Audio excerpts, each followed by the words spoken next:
What did I get myself into? Oh, you wait. Ready? Yep. Yeah. Like that.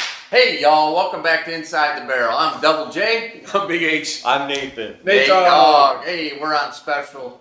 Yeah. Special location. Special. You started looking at me again, so We got a special guest here. We do have a special guest. You guys could warn me about that intro. Him, or are we going to introduce himself? All right. Warn me about that intro next time. Here we go. All right, we'll do that again. Same. No, keep going. Here it is. My name's Kevin Minnick, former chef and owner of the main course in Quincy, Illinois. And if you see behind us, it's the bar from the main course. Yes, The bar. The bar. Yeah, absolutely. The bar. Here we go. Yeah, tell us a little bit about yourself. Why are you here? Why are you on our show? Because you asked me to. Yeah, because why? Yeah, we don't have to. Because How much do we pay him? Not enough. I mean, We don't know much about bourbon, but Kevin knows a lot. So No. we're here. You're actually going to learn in this episode today. We hope. A couple things, yeah. I'm a big bourbon enthusiast, drinker. At the bar, at our max, 587 bottles of whiskey, not all bourbon, so that's a distinguishing factor. Yep. Other than that, you know, whiskey has been part of something that I kind of built for the restaurant. We were known at the restaurant, and I have a little backstory about whiskey when I first started drinking whiskey. So my father, a pretty cool story. He would always have. That's when like Glenlivet 12 was kind of a higher end. Now it's kind of a bar for, or Maker's Mark, or even Booker's, right? I remember during the holidays, and I might have been or might not have been 21 at the time. Eight's just a number, Kevin. Don't worry about it. Yeah, right. Let's keep talking about it. Yeah. But what we do is during Christmas time, we have a pour with my brother-in-law and my dad, and go up to the Belvedere Lookout in Quincy and that kind of stuff. And I would always have to load it with ice because it was just so hot and burning. But I wanted to be part of the group, you know. And that's when I kind of first started drinking, had the taste of whiskey. And then what really kind of got me there is that I remember at this time I was still 21, maybe not 21. First bottle I ever bought was a Booker's 10-year anniversary bottle. And now if you think about it, it's a pretty special bottle. So I got to share that with my dad. That's the first.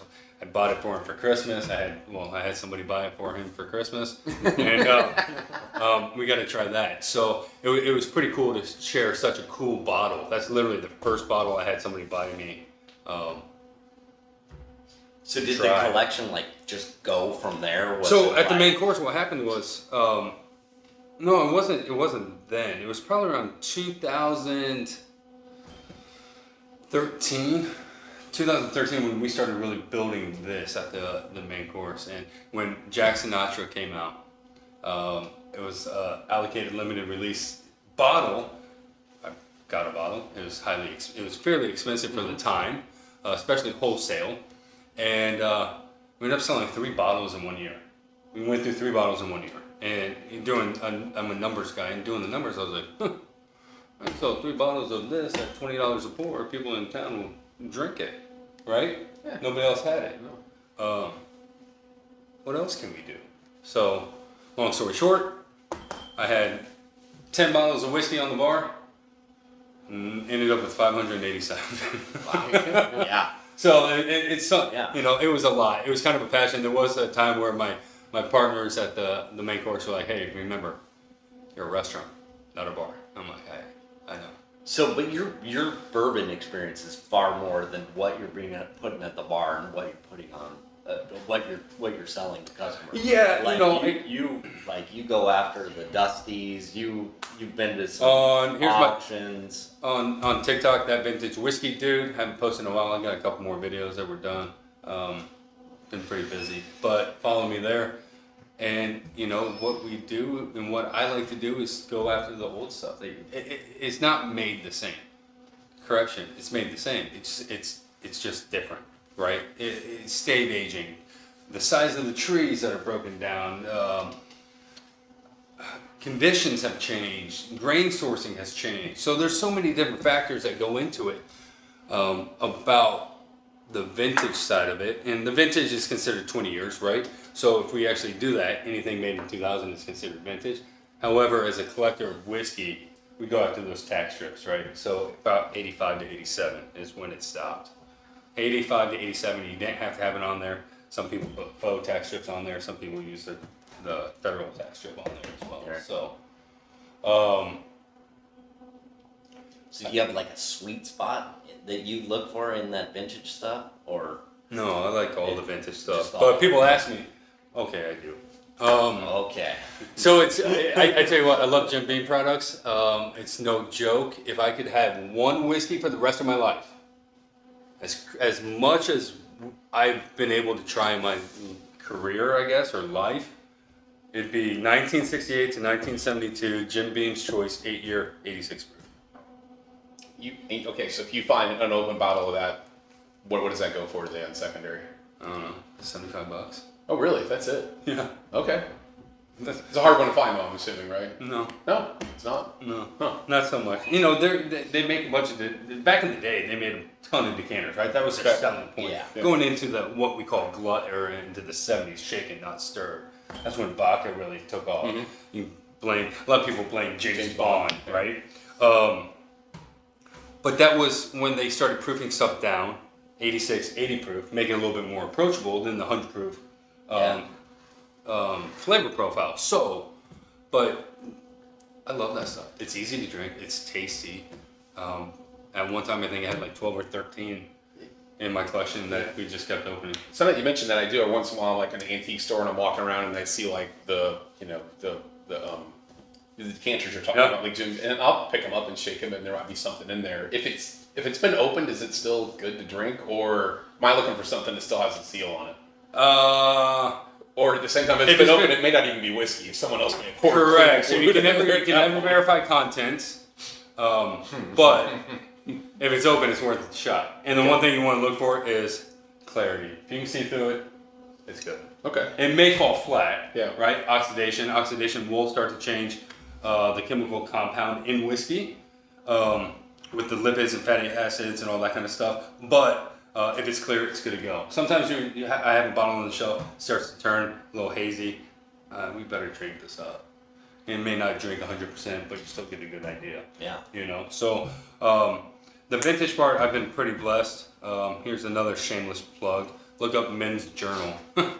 I read that article. Okay. It's a good one. Yeah. Yeah. Is it? And now, That's fantastic. And Double J actually goes down. You go to Neat a lot, right? Oh, yeah. Down in Yeah. Louisville, and that was where you were, right? When Yeah, I was with my opened that buddy bottle? Owen, and that's when I opened the second bottle. So if you don't know, check out Men's Journal. Yeah, Nate, you put I'll a put a link. I'll somewhere put a in the video link in too. there because it is a really good. It was a really cool article. You know, as much as people know, I collect, I share, I trade. I've sold bottles. There's no shame in it for me, and it's just part of what I do. I enjoy the dusty experience of it, and now I have people that reach out to me, Right. which is kind of cool. Yeah, You know, yeah. Instead of doing the digging all the time on the computer or whatever. So, pass me some glasses. Yeah. So favorite bottle of all time? Oh, I mean, you already went through the Jim Beam profile, but yeah. So that would be a daily, right?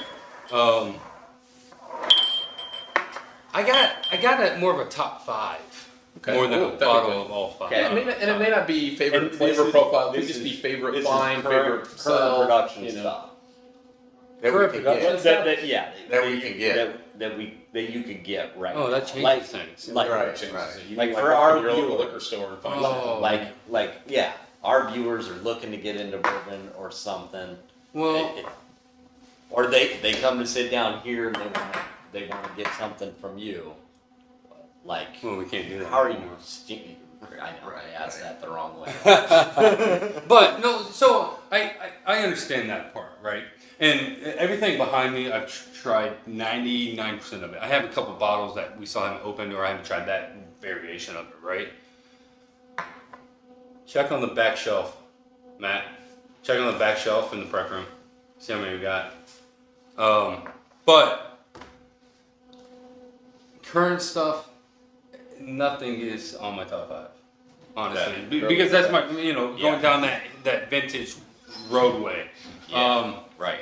Top 5, no particular order. Old Crow chest piece, 10-year 86 proof. Okay, we've seen that one. I've had a lot of those. I've been pretty fortunate with that. It's been so good. Price on that one to find it? 700-800. Okay. A little bit Maybe more a little bit more. A little bit more than the beam. Yeah. Yeah. Which I probably drank just as many chest pieces as I had beans. Next, William LaRue Weller 2016. That's the whiskey that kind of really changed my profile of thinking about whiskey and tasting whiskey. And if you think about it, Glencairn, I taste, I don't drink. Very seldom do I ever take a full pour of anything. Next. Do you know what the proof was on that one? Or is on that one? I want to say it's like 132.8. Wow. Okay. And if I'm correct, I'd be surprised. So, okay, but Nate Dogg will fact check you and put. it's the actual proof is That'll down be here. right there. You're like, Yeah, and just threw it in on the video edit. Next would be 1966 to 1970 Old Granddad Bonded. I think we had that in your cellar once. Yeah, I think you gave me a pour of that one time. I think so. Out of the gallon. Yes. Yeah. It was a that big was bottle. that was fun. Pretty cool. Yeah, really. My men's journal bottle, it's called Horseshoe. Kentucky Straight Bourbon. I believe it was a 10-year-old. 90 proof. It was Cuban bottled, so Right. read again, link down here or Right. something. Yeah, There's a story. There's a story behind it. Yeah, it's really interesting because to be a bourbon, you have to be produced in the United States, and wasn't that the controversy of the whole thing? It was Since it was yeah. distilled in Cuba, like Well, it wasn't distilled in Cuba. It was transferred down to Cuba illegally. It's the sort of Okay. backstory that I found out. So, okay,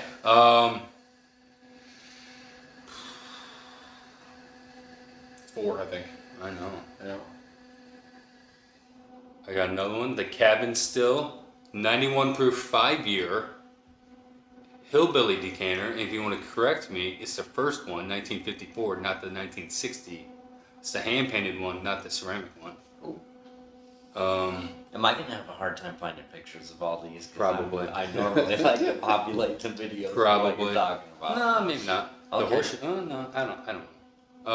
Was there a picture of that in the article? On the article? On the horseshoe? Yeah. Yeah, the label's on it. Yeah. Okay. Yeah. So, all right. Good. What you got there? So we have a 2018-01 Booker's. It's the Kathleen's batch. It's one of my favorite one. I think the only one that tops this that I've had in the last 4 or 5 years is the Pigskin batch. So if you're a Booker's fan, you know about that. Let's go ahead and pour some of this up. I pulled this due to the story of Booker's 10 and my father. You know, going to whiskey, and I will tell you, the first time I ever went to Buffalo Trace, I was fortunate enough to have Freddie as my tour guide. Oh wow. It was the coolest thing ever. Yeah. And so, you know, he's a big fan and advocate of sharing in stories and what whiskey is really meant to be brought amongst friends. And I think you guys can all attest. Like, if I have a bottle and it's open, let's try it. Yep. Yeah. You know, I've never been shy about that kind of stuff. Like, we can gain experiences and memories that way. Right. As a chef, you make a lot.